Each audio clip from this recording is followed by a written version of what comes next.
हैं? नमस्कार। नमस्कार। स्वागत है आप सभी का हमारे इस विशेष कार्यक्रम में। दर्शकों, Gorakhpur civil court bar association का चुनाव इस समय संचालित हो रहा है और विभिन्न पदों के प्रत्याशी लगातार मतदाताओं से संपर्क कर रहे हैं। आज मैं मंत्री पद के प्रत्याशियों से उनके जीवन वृत्त पर, उनकी कार्य योजनाओं पर, उनके कार्यों की प्राथमिकताओं पर बात कर रहा हूं और मतदाताओं तक वो सारी बातें पहुंचाने का प्रयास कर रहा हूं।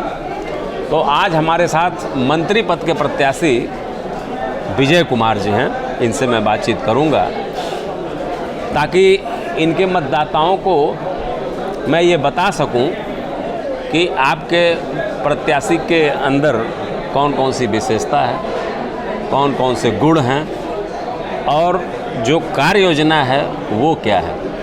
तो विजय कुमार जी, सबसे पहले हम आपका अपने कार्यक्रम में स्वागत करते हैं। बहुत बहुत धन्यवाद। और मैं चाहूँगा कि आप अपने मतदाताओं को, विशेष तौर से जो हमारा दर्शक भी है, मैं चाहूँगा कि आप उन्हें अपने जीवन वृत्त के बारे में, जैसे आप कहाँ पैदा हुए, आपके माता पिता कौन हैं, आपकी प्रारंभिक शिक्षा से लेकर के और विधि स्नातक और इस विधि व्यवसाय के सफ़र तक पूरी कहानी आप हमारे दर्शकों को, अपने मतदाताओं को बताएं। क्या कहेंगे? सबसे पहले मैं सभी को बहुत बहुत धन्यवाद देता हूँ। मैं विजय कुमार, मैं ग्राम करैचा, पोस्ट करैचा, तहसील और थाना बांसगांव, जनपद गोरखपुर में पैदा हुआ। मेरी प्रारंभिक शिक्षा प्राइमरी पाठशाला ग्राम करैचा से हुई। तत्पश्चात मैं जूनियर हाई स्कूल ग्राम करैचा से ही किया था, श्री रामदेव उच्चतर माध्यमिक जूनियर स्कूल माध्यमिक विद्यालय से। उसके बाद मैं 9th में admission Barhalganj national inter college में लिया और वहाँ से मैं इंटरमीडिएट तक शिक्षा ग्रहण की। तत्पश्चात मैं विश्वविद्यालय गोरखपुर में BA में एडमिशन लिया।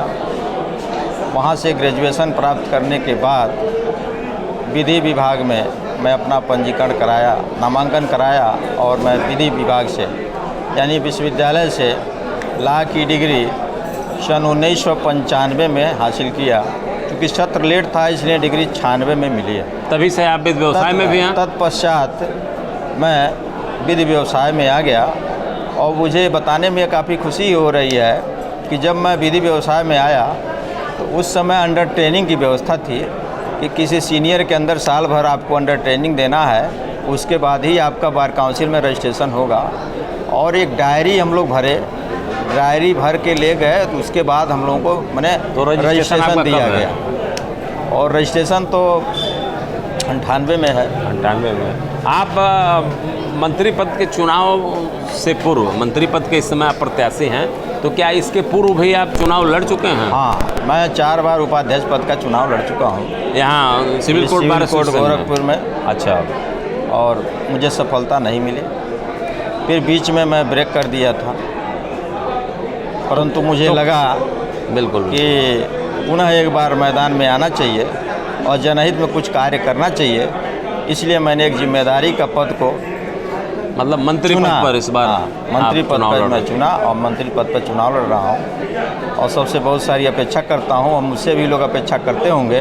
बिल्कुल। उसके लिए मेरी भी एक कार्य योजना है। बिल्कुल, मैं चाहूँगा कि आप अपनी कार्य योजना रखें। कार्य योजना क्या है आपकी?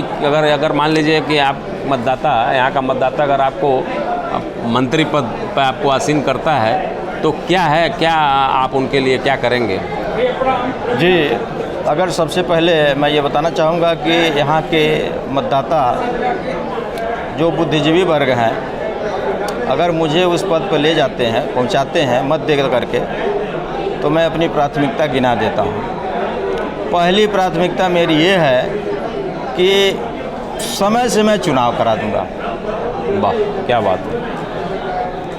और मैं पद ग्रहण करने के समय ही आशय का शपथ पत्र भी दूंगा कि समय बीतने के बाद मैं 1 घंटा पद पर नहीं रहूँगा। दूसरी प्राथमिकता क्या है आपकी?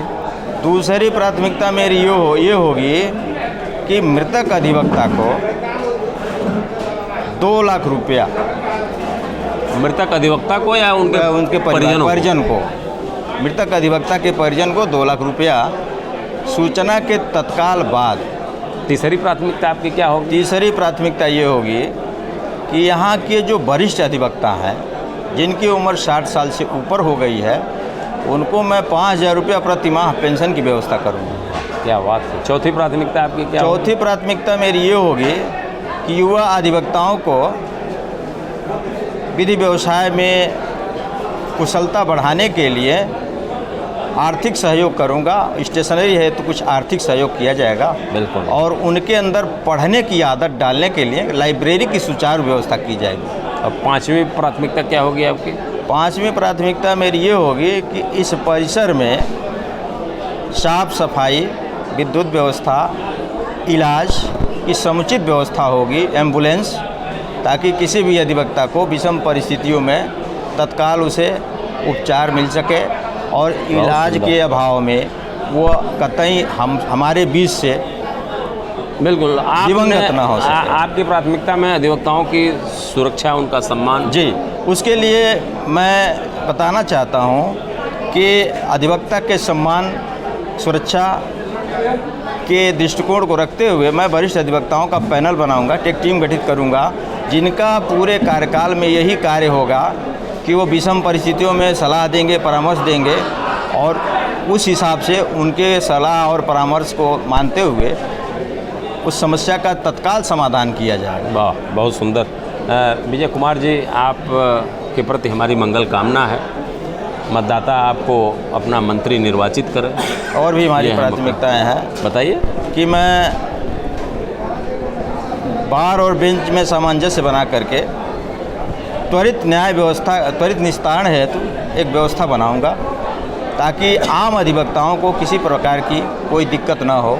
क्योंकि आए दिन ये समझ सुनने में आता है, ऑर्डर में फाइल रखी है, 6 महीना हो जाता है, डेट पर डेट लगते जाते हैं, तो उससे हमारे युवा अधिवक्ता ज़्यादा प्रभावित होते हैं। यानी बार को भी, बेंच को भी सुदृढ़ करने का काम। बार को भी मैं निश्चित करूंगा कि वो टाइम से अपने ड्यूटी करें, टाइम से कोर्ट होल्ड करें और बार और बेंच में सामंजस्य बना करके मामले का निस्तारण त्वरित गति से हो, ताकि हमारे बाधिकारी यहाँ से निराश होकर के ना जाए। बहुत सुंदर। बाकी पेयजल की व्यवस्था, साफ सफाई की व्यवस्था मैंने बता ही दिया है। में है। विजय कुमार जी, आप अपने प्रचार के व्यस्ततम समय में से जी कुछ समय आपने हमारे लिए निकाला, मेरे आग्रह को स्वीकार किया और आप यहाँ आए जी और अपने मतदाताओं को अपनी कार्य योजना के बारे में, अपने व्यक्तित्व के बारे में तमाम सारी आपने जानकारी दिया। इसके लिए आपको बहुत बहुत धन्यवाद। बता दीजिए। एक चीज़ मैं और कहना चाहूँगा कि मृतक अधिवक्ता की पत्नी को भी मैं 3,000 रुपये प्रति माह पेंशन दूंगा। बहुत सुंदर। ठीक है, आ जाएगा ये।